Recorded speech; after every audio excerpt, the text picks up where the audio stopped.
の鼓動が消えかかるそれがオレンジャ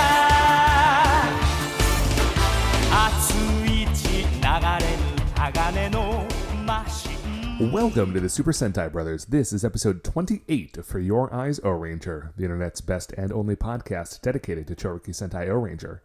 Every week we watch an episode of the show, we share our thoughts with you, the listeners. My name is Matt J. With me as always is my co-host and brother Dave. Dave, how you doing today? Not bad, man. Had a nice day. Took a nice long walk. Babies went down pretty easily. All good things. Nice. Yeah, a really big part of my day is how well the babies go down, which is weird because it doesn't happen until what is largely the end of my day. But it's the beginning of the part of my day where I could just kind of chill out. Right. In a sense, it's the beginning of the part of the day that is your day. Yeah, that is purely my day as opposed to the baby's day, and I'm just sort of along for the ride. So, I'm glad to hear it's off to a good start. Yeah, thanks. And now I'm doing this with you, so what more could you ask for? Dave, the one thing that you could ask for is episode 28 of Chouriki Sentai Ohranger. It is called Behold the Miracle Fortress. Speaking of things that you have asked for, this is exactly something you were asking for last week, is more about this Miracle Fortress. Yes. Yeah. I'm very excited to watch it. But before we get into that, Dave, as always, shining in the heavens, there are 5 stars. Would you like to know what the first star of the week is? Yes, Matt, I would. I would like to. I was trying to figure out a way to get Behold in there, and it didn't work for me. But yeah, enlighten me, man. What's going on? So the first star of the week, Dave, is that I have mentioned before that for Christmas this year, I got a teapot alarm clock. Yes. Yeah. It's a very cool. I assume this is. It's everything you hoped and dreamed, right? Absolutely. It has totally changed my mornings. For recently big listeners, which is to say, listeners who have only started listening to us recently. If you did, that is sure what those words mean. Yeah, a recently listener. Yeah. Anyway, what this is it is an alarm clock that is also sort of a hot pot. So you fill it up with water the night before. And then you set the alarm, and it boils the water and puts it into a little teapot, and then the alarm goes off. And it's made my life a lot better because I wake up to the gentle, soothing sounds of boiling water instead of the horrible sounds of an alarm clock.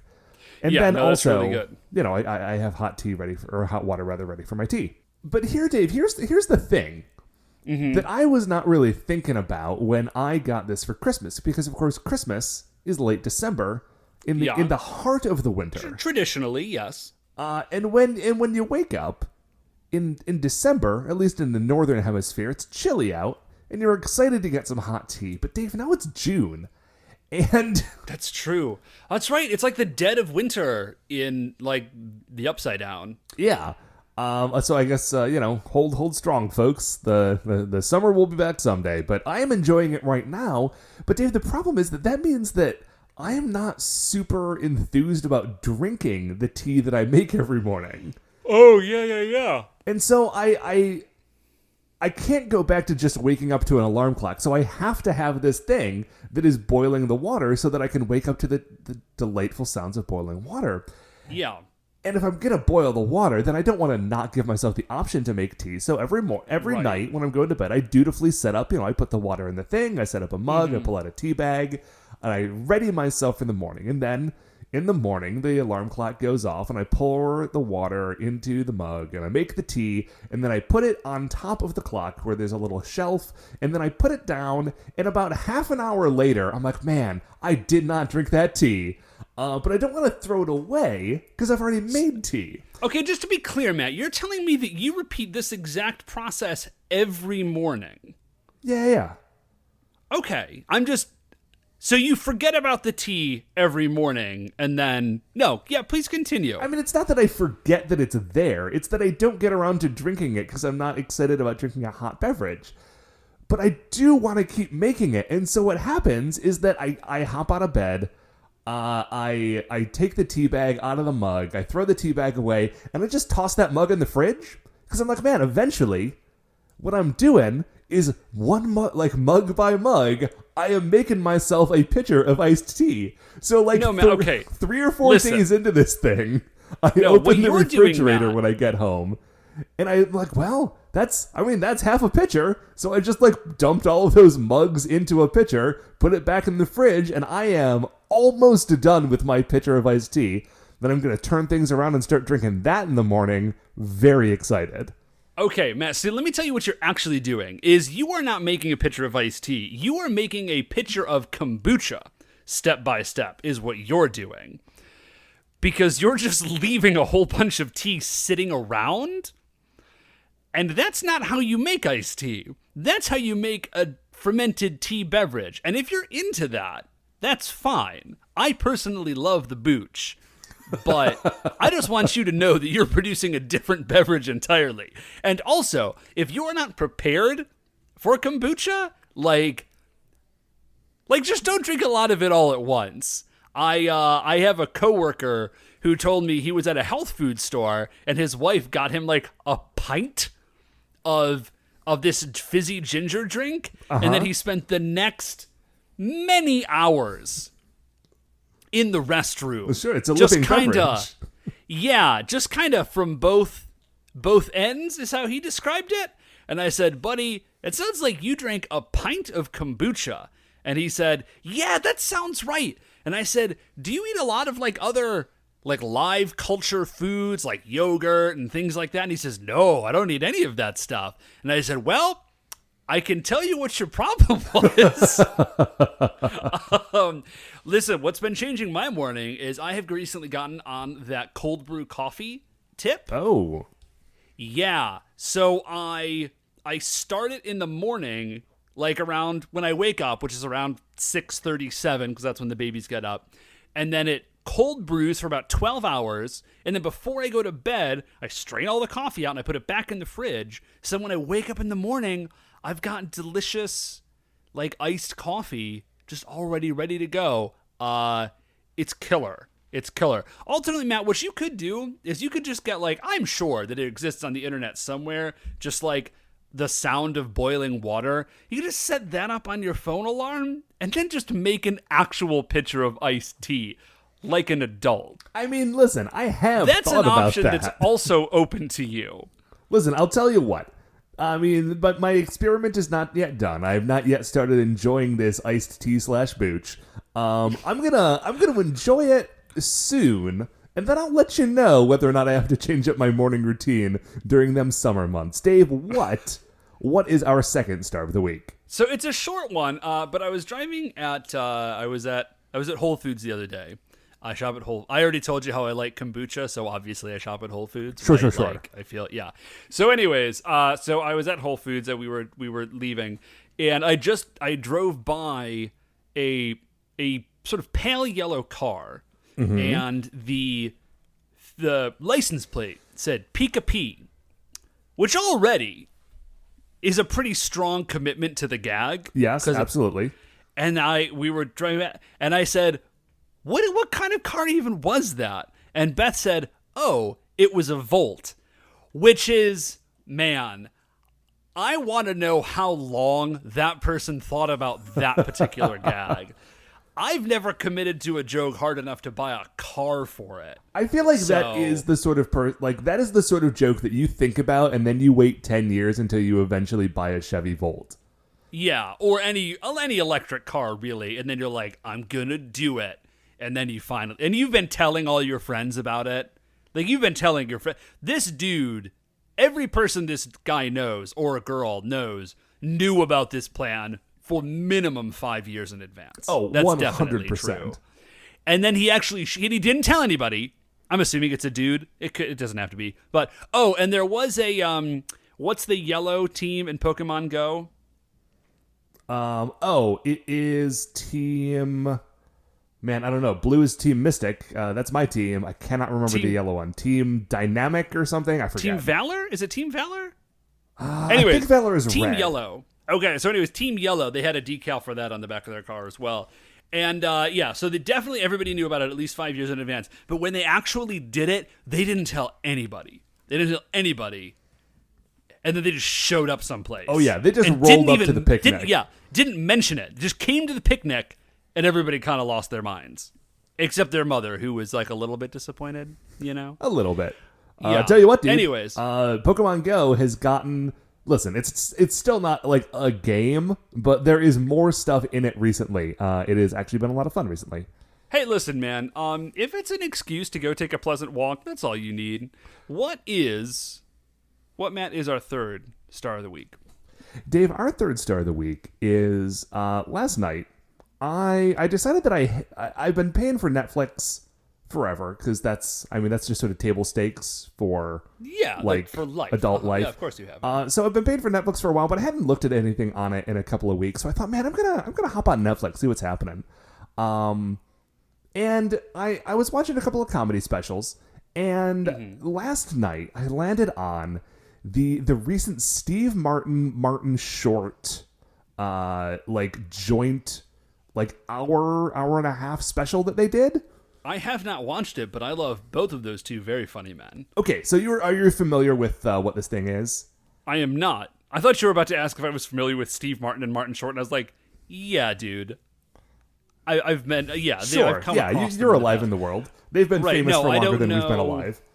Yeah. Anyways, and so what this is, it's called Steve Martin and Martin Short. I think it's like an evening that you'll forget for the rest of your life, or something like that.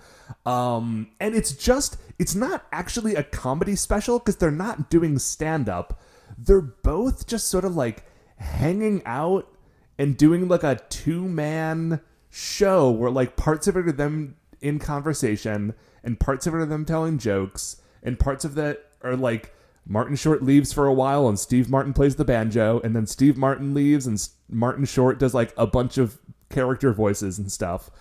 And I really enjoyed it. It was a very pleasant thing to watch. But the whole time I was watching it, and this is not, I don't want to make this sound like I'm speaking ill of it. It really put me in the mind of something that would play on PBS during a pledge drive.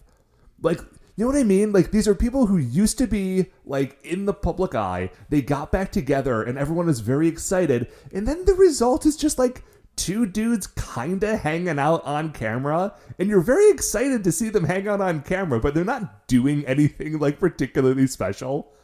Man, that's the dream, isn't it? Oh, I know. Yeah, Steve Martin had a bit where it's like, hey, how... Like, people ask me how I can, like... Banjo players come up to me and ask how they can get other people to listen to them play the banjo. And the thing that I tell them is already be very famous. And I feel like that's kind of this whole thing. Is like they're already very famous and they just showed up to Netflix like, hey, will you give us money if we hang out when the camera is on?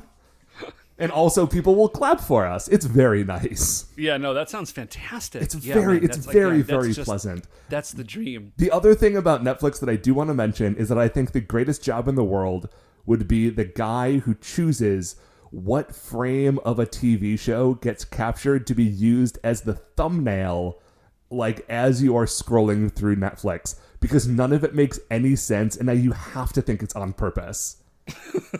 like the one for Jessica Jones, a show that is owned by, like, it was made by Netflix. It's a Netflix show, and the picture for Jessica Jones, the show, is a character who is not Jessica Jones. It's a random screenshot of Carrie Ann Moss as Jaren Hogarth. And, like, she's in that show, but it is not a Jaren Hogarth show. And I feel like these people have to not just work for Netflix. They have to do everything. Because I recently bought The Man with the Golden Gun on iTunes, as I think I mentioned last week. And the thumbnail for it is not a picture of the man with the golden gun or the golden gun. It's just a picture of Roger Moore kind of pointing a gun at the camera. But it's like, that's not the dude with the golden gun. That's not the golden gun. You just kind of hit pause and did a screenshot, and that's what we're dealing with right now. But somebody has to make that decision, and I wish it was me. It would be so great. Anyway, Dave, what is our fourth star of the week?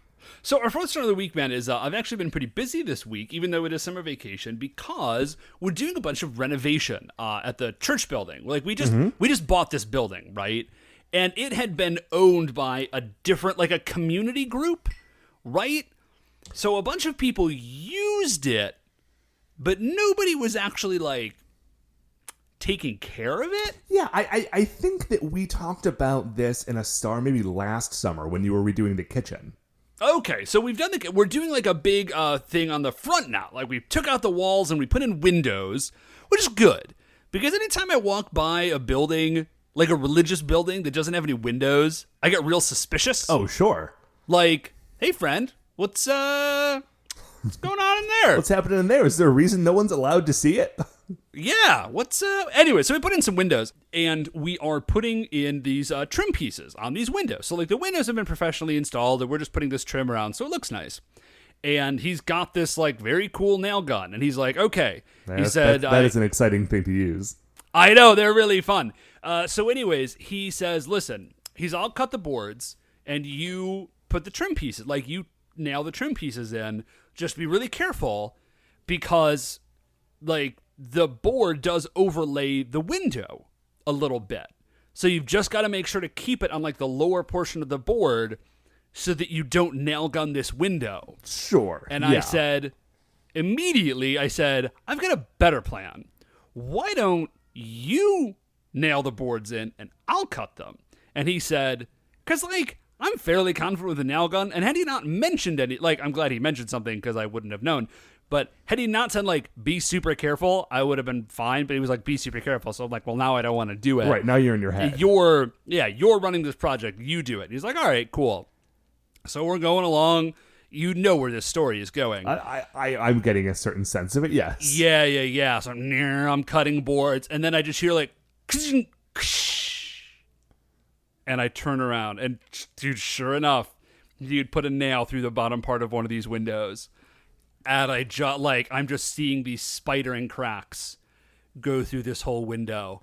This is a large window. This thing is probably like 6x4. Oh no, because that means the whole thing isn't going to break at once. You have to watch it fall apart. Yeah, it was rough, man. But the rest of the project has gone really smoothly, and he just, like, this dude has the most self-control I've ever seen in another human being. Like, he is the most even, like, he clearly was upset, but he just, like, put his head in his hands and was, like, quietly praying for a minute. Just, like, no swearing, no nothing. I was like, you know. So anyway, we just called the guys and we're just like, we need another window. Hey, remember what you were just doing? Well, it's a good thing you've got practice. Yeah. So anyways, Matt, what is our 5th star of the week? Dave, our 5th star of the week is that I have been listening to a new podcast.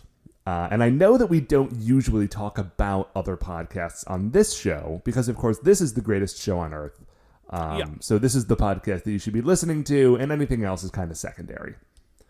But I don't feel weird talking about this one because I don't actually know if I'm recommending it. I'm just going to tell you about the experience of listening to it. Okay. This is a podcast that producer Mark turned me on to. It's called 83 Weeks. It is a interview show where there is one dude who is interviewing professional wrestling former like executive and personality Eric Bischoff. And that's the whole podcast. Yes. Now it's just one dude interviewing another dude. Yeah, so the hook of it is 83 weeks. That refers to during the Monday Night Wars in the 90s, where Monday Night Raw was competing in the ratings versus WCW Monday Nitro. There was 83 consecutive weeks where Nitro was outperforming Monday Night Raw, right? Okay. And then sort of following that, that's like after that 83 weeks, like WCW started to slip, and then eventually it folded, and now only WWE remains. But at the time, like, this was a big part of professional wrestling history in the 90s. And Eric Bischoff was, for most of that time, like the dude in charge of WCW. Got it. So it is like an insider's interview where he's just talking to this one guy, and it's just like, hey, this week we're spending 2.5 hours talking about holy cats, that's a really long time. Like 2.5 hours just talking about Bret Hart's run in WCW. And like that's it. It's very narrow focused and it goes for a very long time. And the thing of it is that the guy who is interviewing Bischoff does a ton of research. And then Eric Bischoff is a professional wrestling promoter. And so like the whole point of this podcast is that he is supposed to be like really opening up and like answering all these questions honestly. But the problem is that since he's a professional wrestling promoter, like there is a degree to which he cannot let go of the idea that he has to like protect himself and protect the business and like kind of keep a few things behind smoke and mirrors while still trying to give the impression that he is telling you the 100% truth. And it's fascinating because you're listening to it for like 2.5 hours and the conflict that I go through while I'm listening to it, because I've been listening to it like kind of nonstop. And it's like, it's not even necessarily fun to listen to. It's just really compelling. Like you just can't stop listening to this weird dude. Right. Because the thing is like, what I want is to hear somebody else like tell me the honest version of these stories. But there isn't somebody else. This is the only guy, and this is the only version of these stories that he's willing to tell.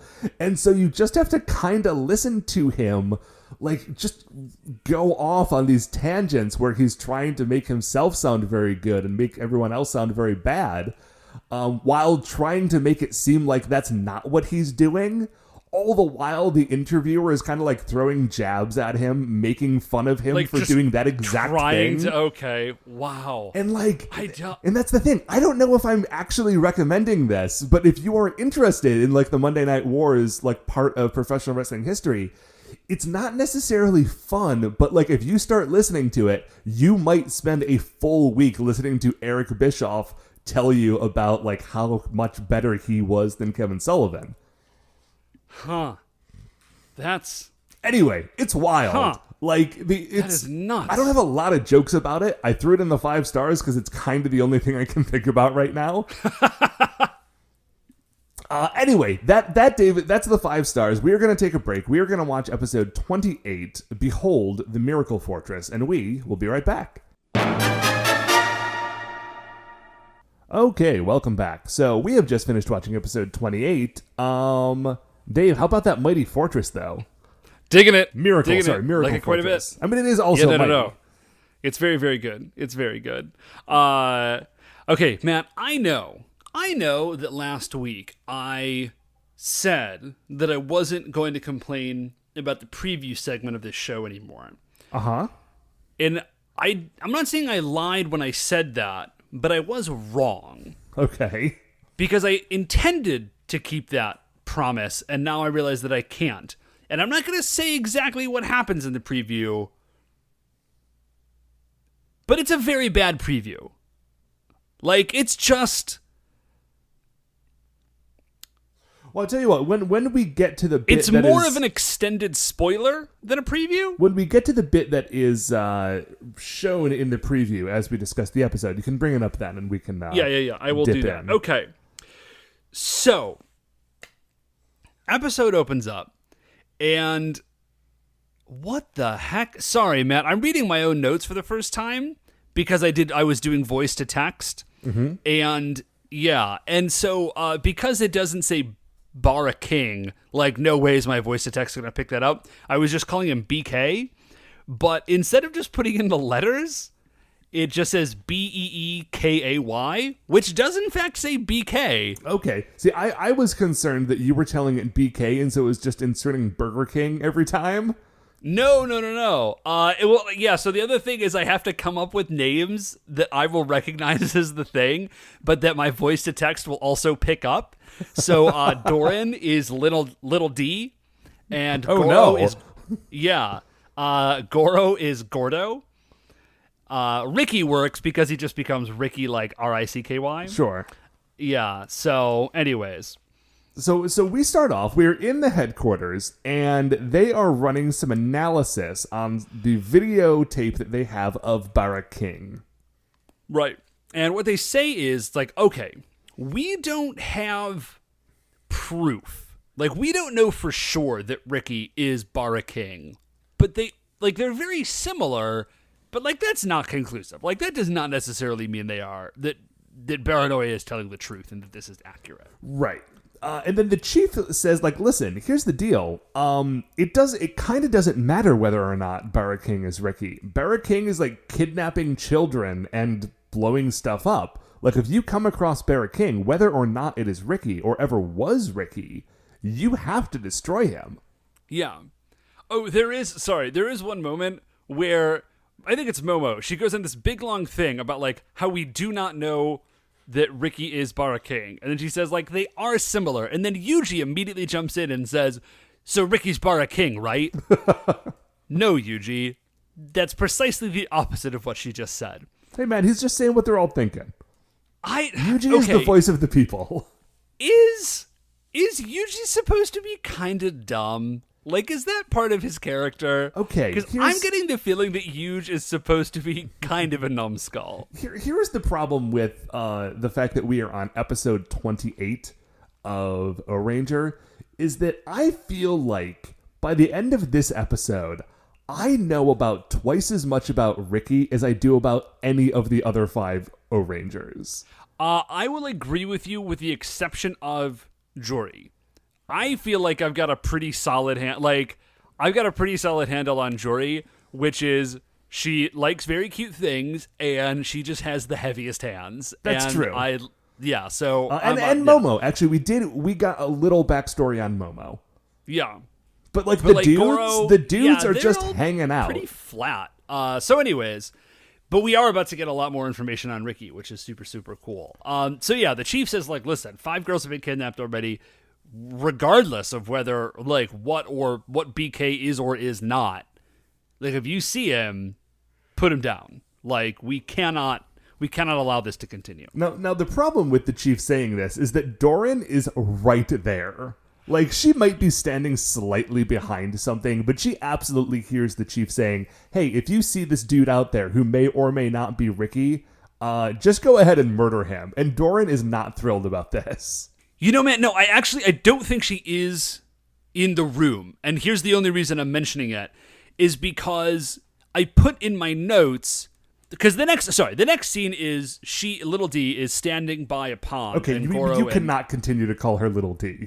Okay, Doran, sorry. So Doran is sitting, I'm gonna in my notes. So it is. Listen, so what Doran you is standing by do this on pond. your own time, that is up to you. Would it help if she was Lil D? Boy, no, it sure wouldn't.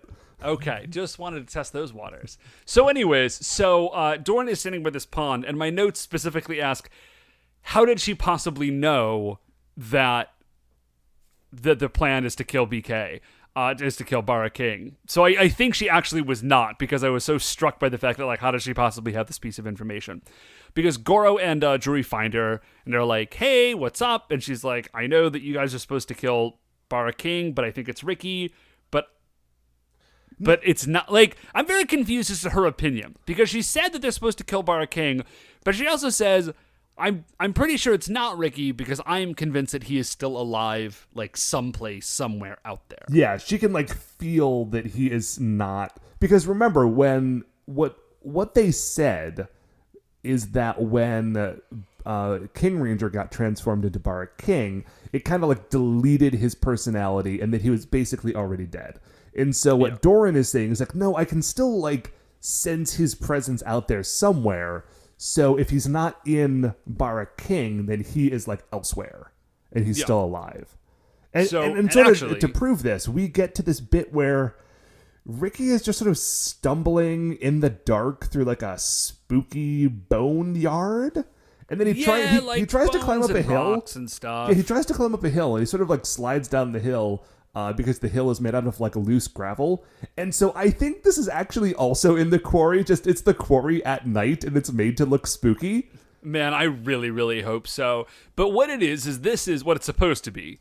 Because I think you're right. I think it's just the quarry. But what it's supposed to be is this, like, pocket dimension that Karis has trapped him in. Dude, I love it. Okay. I love it when a character just gets thrown into a quote-unquote dimension. Yeah, just, one of them. Yeah, because it seems kind of random, But there's maybe, I don't know, 10 to 15% of the monsters from these shows that just either have a dimension inside of them or have access to a dimension. What that dimension is, where it is, how you move from one thing to the other is never explained, and it doesn't matter. It's just dark and misty and spooky, and it's always good. I think the thing that you're really trying to say is, Matt, is it's cheap to film. That is what it is. It is cheap to film. So we go back actually to the pond, and we see Doran and Goro and Chouriki again. And like a little bird lands on Doran. Now, I want to stop on this for a moment. A bird lands on Doran. This is not like an actual bird. Yeah, this is not a fake bird. This is bird. not a cartoon. Like, there's a tight shot on Doran, and then a bird just flies over and lands on her shoulder. So, like, good job, Ohranger, and your animal training team, getting this bird action moving. Yeah, it was. Yeah, they did a great job. So a bird lands on her shoulder. I think actually another bird lands on her other shoulder, and some rabbits are jumping around her feet. And she looks down and she talks to a flower, and the flower opens up. And Juri is so into this. Yeah, Juri thinks it's amazing, which again, I love about Juri. Like, she loves super cute things, and she's just got like the heaviest hands. It's awesome. Yeah, and so Doran can like speak to nature, is what we are discovering. Yeah, so she has like a brief convo, I guess, with these rabbits and chipmunks, and then she turns back to the Rangers and says, "We're not going to lose. Ricky's going to be okay. Like, I believe it. Everything's going to be cool." Yeah. Awesome. And then Goro's like, "Okay, let's do it. I believe you. We're going to somehow save Ricky, who I'm now convinced is not dead." Right. So the next scene that we see is I think it's actually at a zoo. Okay, is it in a zoo? But it's like a for or real is it zoo. filmed There's like in a a zoo. I think this I think might it's be back filmed- on the moon. I'm not totally. No, I think because the Rangers show up here. Oh, they do show up here. Yeah. So like this is on Earth. So it's a zoo. So Karis the Bara zookeeper, I guess, is there. It's throwing me off that she's not Bara something. She's just Karis. Yeah. She's there. Sorry, I don't want to interrupt, but I'm totally going to interrupt here. Something that someone on Twitter was mentioning to me. I'm going to try to pull it up while we're talking about this. Somehow, Dave, you and I did not notice this. I think because her hair is mostly down. But the actress who plays Karis is the same actress who plays Gara from Die Ranger. Oh, no kidding. Well, dude, Gara she wears like such a crazy getup and so much makeup that I'm going to forgive myself for not noticing that. But that's pretty cool. That is listener Joel. Thanks, Joel. Good catch, man. So anyways, so Karis is there, and they have these 5 girls in cages, and Bulldont is there, and Acha and Coach are there, and they've got animals. There's like a giraffe and an elephant and a monkey and stuff. And so the plan, insofar as you can call this a plan. So here's the plan, is that somehow Prince Bulldont is going to get like mutagen ooze, as far as I can tell. Uh-huh. And he is going to use that to merge the little girls and animals, so that you will have a little elephant girl and a little giraffe girl and a little lion girl and like a little monkey girl. Well, a little cheetah girl as well. The one that they're missing, because they have 4 girls, they need a 5th. Oh, yeah. They want to make a little monkey girl, but they don't have a 5th. They don't have enough girls. So what if they go out and they capture Doran, and then they will finally have enough, and Bulldont can also have a little monkey girl. Now, I want to be very clear about something, dear listeners. You might be thinking, oh, this is Bulldont's plan, or Karis's plan, or whoever had this thought originally. These are the bad guys. They're the monsters. They live on the moon. They want to destroy all of humanity. So when they combine these humans with animals, they're going to be turning them into, like, monsters who are then going to destroy things. That's not what their plan is. Because we see an artist's depiction of what these combinations are going to be, and they're just adorable little animal girls. Yeah. And then he says, like, Like, I will keep them as pets. Yeah, man, this is not a world's destruction plan. This is just Bull Don't Wants a Weird Lion Girl plan. I mean, man. Yeah, man, I don't... Listen, I mean... Like, I just don't even know how to interact with that. Like, you would think after the 4th season of doing this show that I would be prepared for, like, this level of bizarre eventuality. And this just came so far out of the blue that the prince of the mechanical machine empire is really into the idea of, like, little weregirl pets. It's a very, like... Especially because this seems to be the ultimate plan of the last 3 weeks. Like, 2 weeks ago, Ricky arrives. Last week, Emperor Bacchus Wrath is like, no, dude, I've got a plan. We're going to capture him. We're then going to create, like, a monster version of him. And then our plan will finally, like, be able to come to fruition. And the thing that they do with this monster version of Barra King, or the monster Barra King, is he kidnaps girls to turn them into adorable little elephant buddies. And then we find out that Karis is not... What she says is, when this plan works, make me your top political advisor. Which, like, Boldo, I don't think has any, like, real authority. Like, that's pretty much all in Bacchus Wrath. And Bacchus Wrath seems to already think of her very highly. Like, she was the person he was holding in reserve to put this plan together to destroy the Ohrangers. And also, that dude is minimum 600 million years old. So it's clearly he's not like, oh, someday I will die and Bulldont will take over. And then Karis will, like, really be, like, in... I just don't understand any element of this. I feel like I have to assume that the first 2 episodes, like the rough outline of it, was written before they went back in to rewrite a lot of the show to make it less serious, right? Like, the first 2 episodes of this 3-parter are very much that sort of raw, like, serious Ohranger that we had in the first, like, 8 or 10 episodes, right? And then I feel like they looked at this 3-episode arc and they're like, well, we got to keep all this stuff with the 600 million years and the old war between the robots and the humans and Ricky and Doran coming back and their huge pyramid tank. But we got to figure out some way to soften this at the end so it's just not like weird, crazy, bonkers stuff from top to bottom.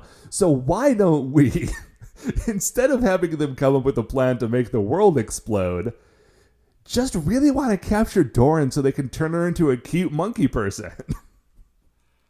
Listen, it's a flawless plan.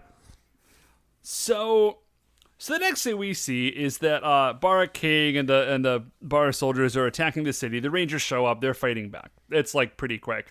We go back to Ricky, who is passed out in this pocket dimension.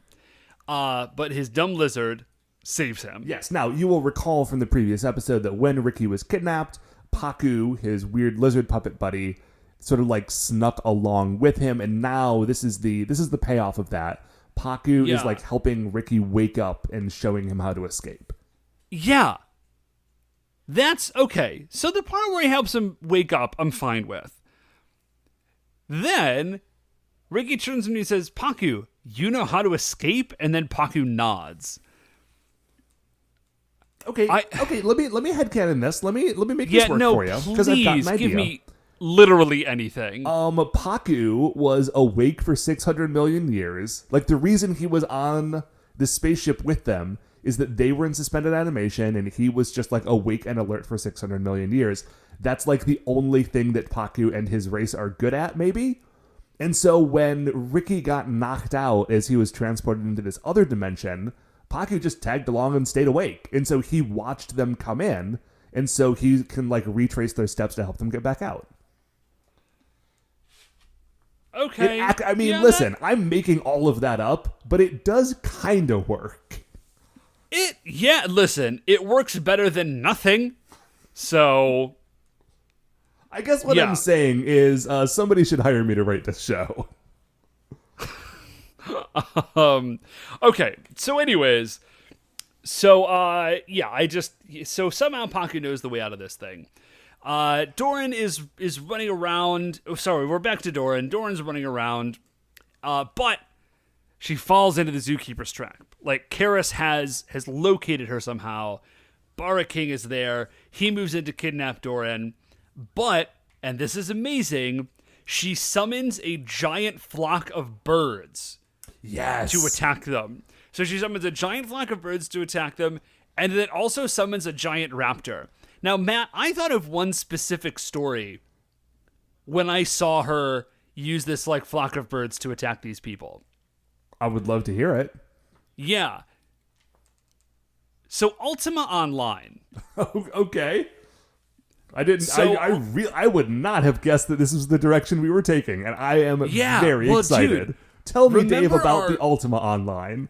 Our childhood buddy Matt was really into Ultima Online. Do you remember this? Yes, I do. And he figured out that with like a really low skill level in like animal training, you could train like crows, which was basically useless unless you took the time to train like 500 crows.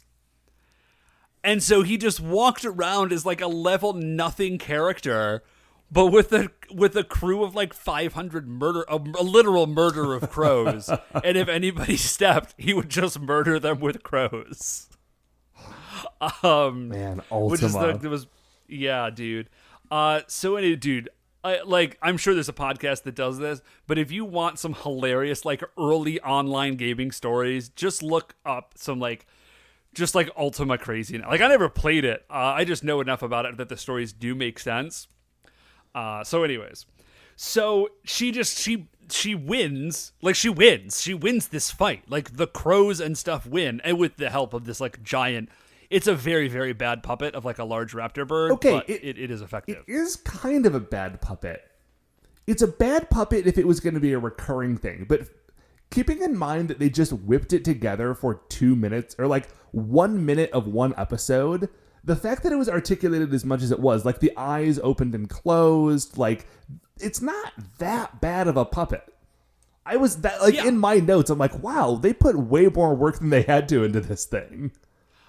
So anyway, so like Doran is using her like animal handling skill to fight Karis and Bara King. The Rangers are riding around on their bikes, and they see the fight happening because they see the birds, and they're like, oh, there's like a big flock of birds acting weirdly. That must be where Doran is. Yeah. So they roll over there just as Bara King is killing this like giant condor that she had summoned. Yeah, and there is like Matt said, the eyes close on this thing. So there's just like a moment of weirdly intense pathos because you see the bird hit the ground and then its eyes slowly close. Yes, and this is happening just as the Rangers are rolling up on their motorbikes. But the thing is that I love about this is they do not stop to get off of their bikes before they start attacking Karis and Bara King. Like, they're just, like, motorcycle drive-by, like, clotheslining them as they're rolling around. By the way, motorcycle drive-by, great Third Eye Blind song. Dang, that is a really good song. I haven't listened to that song in a really long time. So, yeah, well, maybe they picked it up from Goro, because remember, Goro's, one of his earliest moves is just, like, cracking people in the dome with his motorcycle. Yeah, man, it's very good. It's been too long since we've seen that. So they do that. There's a little bit of fight, and then Karis the zookeeper transforms into her like weirdly organic, A, organic, and B, like overtly sexualized robot form. Mm-hmm. And then she turns giant. Yeah. So this happens. They summon Ohranger Robo. And my notes are a little hazy here because it gets kind of jumbled. So she goes giant. They summon Ohranger Robo. At they summon Robo, and she's like, here, Karis takes out the cage that she had been holding earlier and says, they kind of Chekhov guns this cage, but we did see it earlier. And like kind of throws it at Ohranger Robo. It grows to the size of a giant robot and traps Ohranger Robo inside. Yeah, and she says, "This is my gilded cage," which I think somebody just maybe heard the term gilded cage and thought it sounded cool. Like, that's very much not what a gilded cage is, Karis. I mean, this is a cage that is gold. I mean, it is, I guess, literally a gilded cage. But, so anyways, so... I'm just upset that they didn't get put into a dimension. So they can't escape from it because, like, the cage itself is too strong. So we go back to, speaking of dimensions, Matt, we go back to this, like, pocket dimension. Paku leads Ricky just to, like, a precipice. And Ricky says, like, oh, this is the way out. And Paku nods and he's like, oh, okay. And then they throw a Ricky action figure over the edge of this precipice. They don't even use a dummy. Well, I think that was the thing I found slightly offensive about it. It's not like a loose dummy where you could tell. It's literally just a Ricky action figure because it remains totally stiff the whole way down. So anyways, he leaps over the edge into the precipice, and that works. Sure. I mean, why wouldn't it? So then we go back to Earth, and then there's like a fissure in the ground, and then Ricky jumps out of that. And now he's rescued. Yeah, so now we see definitive proof that not only is Ricky not like a transformed version of Barra King, he's not even like trapped inside Barra King. Barra King is an entirely separate entity that is, I don't know, man, he's like based on the brainwave forms of Ricky or something. Yeah, dude, it might not even be that. It might literally just be like they used the King Ranger for aesthetic inspiration and decided they would see if they could like fake out the Rangers. So Ricky pops out and he does some cool kicks and he sort of gets Barra King to leave Doran alone. And then it is time for him to transform and really hop into this fight. Yeah, it's really good. It is extremely choice because Ricky is extremely good. I know we've talked about that a lot in the last couple episodes. I feel like we're going to continue to talk about it until it stops being the case, which is probably never because Ricky rules. Yeah, he's just very, very good. So anyways, I just wanted to throw out real quickly that I have become used to it now, but the method by which the monsters become supersized it's just so bizarre. It's in this show. Yeah, it's completely bonkers. We like it's always weird. Like Ranger had explode like enlarging bombs, so like that was also strange. But yeah, like one robot throwing Hammer throwing a smaller robot, and then that smaller robot unfolding and like injecting weird glowing green like juice or energy into the neck of a dead robot to make it grow to the size of a building. It's not a normal thing, Dave. Yeah, it's it's a beautiful thing. There's nothing better. It's beautiful and amazing. Yeah. Okay. So, anyways, so now Karis is giant and Barra King is giant. Ricky says, "Oh, like that's how you want to play this? Cool. Like, what is he? Is it Thunder Pyramid? Is that King Pyramid? Is it just King Pyramid? King Pyramider. King Pyramider. That's right. So he summons King Pyramider, right? He jumps in it. He destroys the cage. Mm-hmm. Like from the outside. Cool. Goro jumps out of a robo. He says, "You guys handle things here. I'm gonna go rescue those girls." So he jumps down. He saves the girls. Once that's done, because I guess like you just need to be human sized to interact with the cage, which makes sense. He just summons Red Puncher. Yeah. Boom. So now we got Red Puncher and we have Ohranger Robo and King Pyramider is on the field. Yeah, and then there's like a fight sequence in which it's just Robo and Red Puncher, which is very weird because like Ricky goes through all the trouble of summoning King Pyramider and then he just like chills for a minute or two. So anyways, we are reminded very briefly that Karis the Zookeeper has laser breasts. Which is to say that lasers come out of her breasts, not that she has breasts that are made out of lasers. Yeah, thank you for clarifying. It's important to be specific with these things, Dave. So she, I wish that weren't true, that we needed to be specific about that sort of thing, but we do. I mean, it could easily go either way, if we're being honest. So she does like a giant laser blast. And that is enough to sort of like rock the Rangers back on their heels a little bit. And then the Ricky mark, like the mark of Ricky, appears on all of their screens. Yes, and the mark of Ricky, as a reminder, is the kanji for king, which is also like the sigil that is on his mask. So here is the thing that is bananas about this to me, is that Ricky himself is surprised.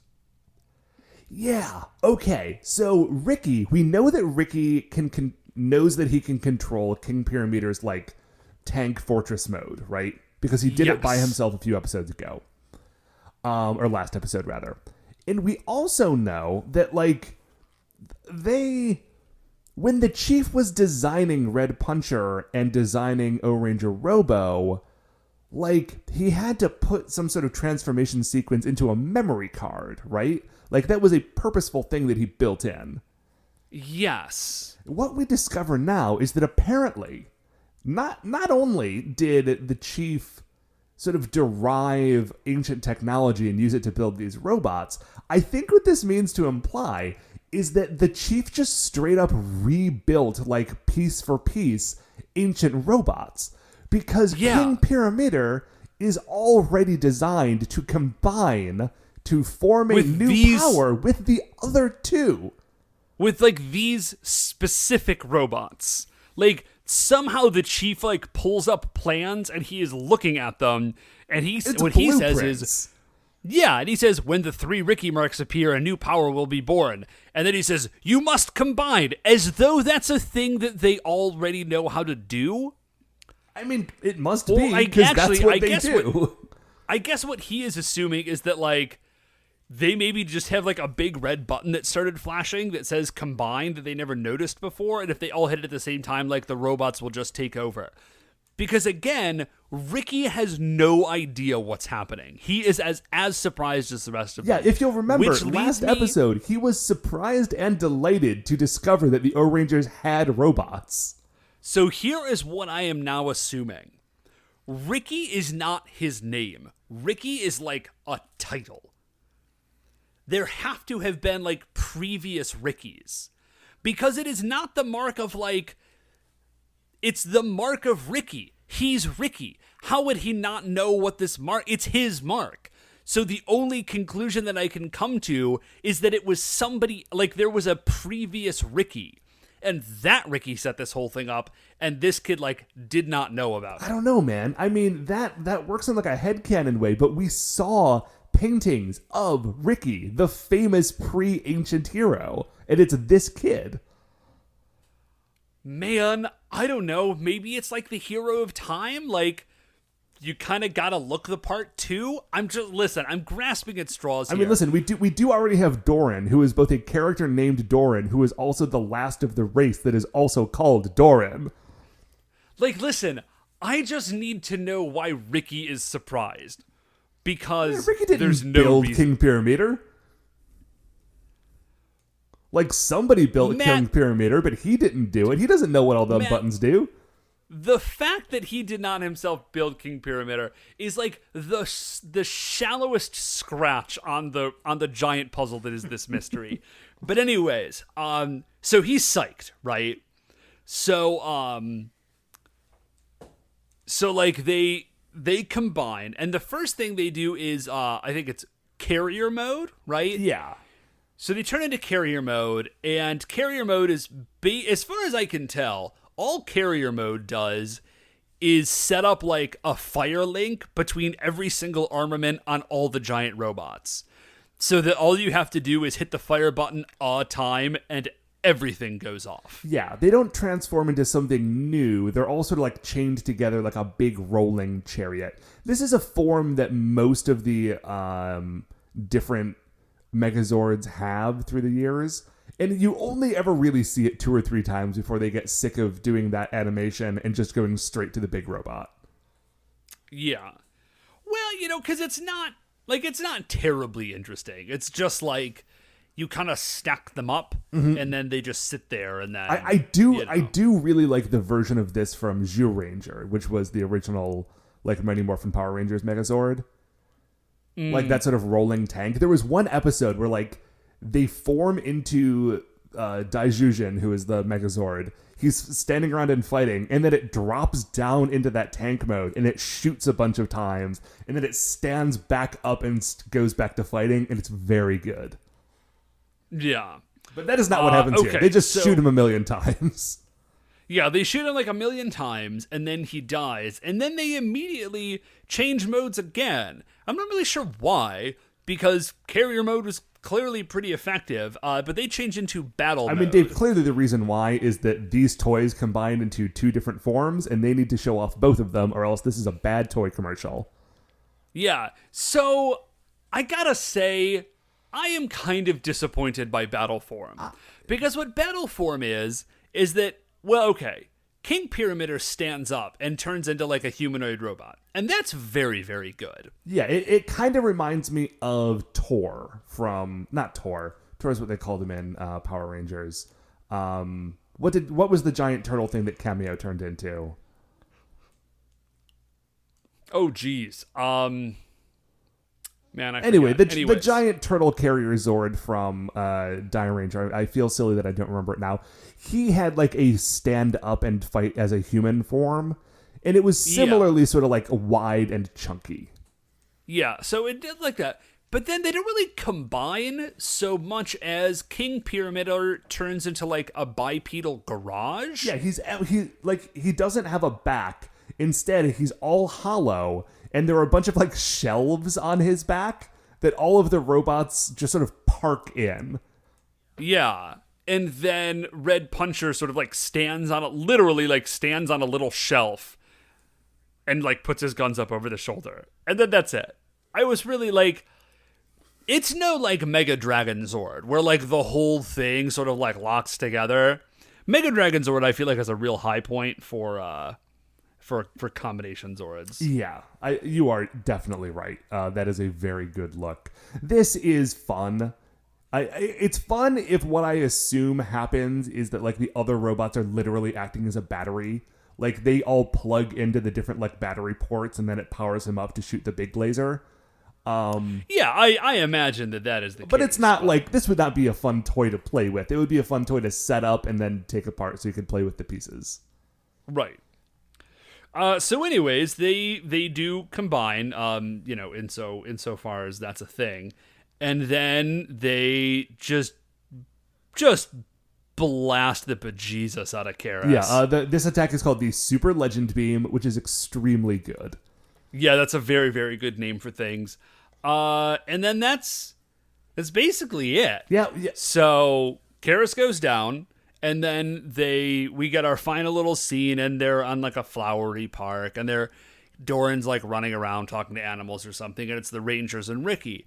And they're like, man, Ricky, you are the business. This is fantastic. Like with you by our side, like we can't lose. This is awesome. Yeah. Like there's a 6th Ohranger now. And Ricky says, hold up. That role that you've got. Just if you don't mind, slow down if you don't mind me. following my recommendation, the role that you currently have going, you might want to slow it down just a touch. He says, listen, I am Doran's protector. Like first and I foremost. am here to fight Paranoia, first and foremost. And I am here to fight Paranoia. That much is definitely true.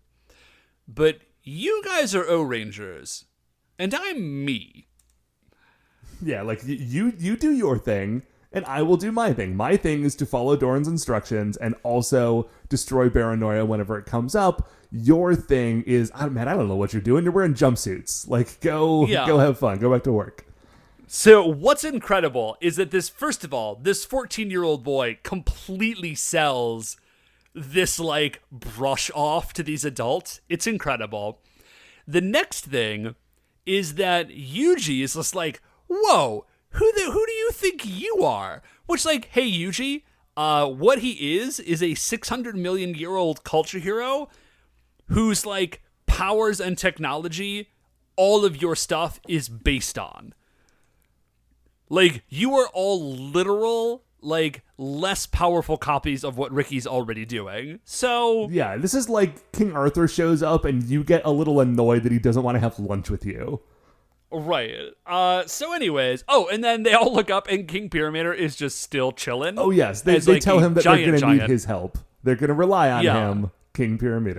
The last bit we have in this episode, that might have been the last bit, but there was another bit that was right around here, is that as he is saying, like, nope, I am here to follow Doran's instructions and protect her, Doran calls from across the field, like, hey, Ricky, this rabbit ran away. You need to come help me find it.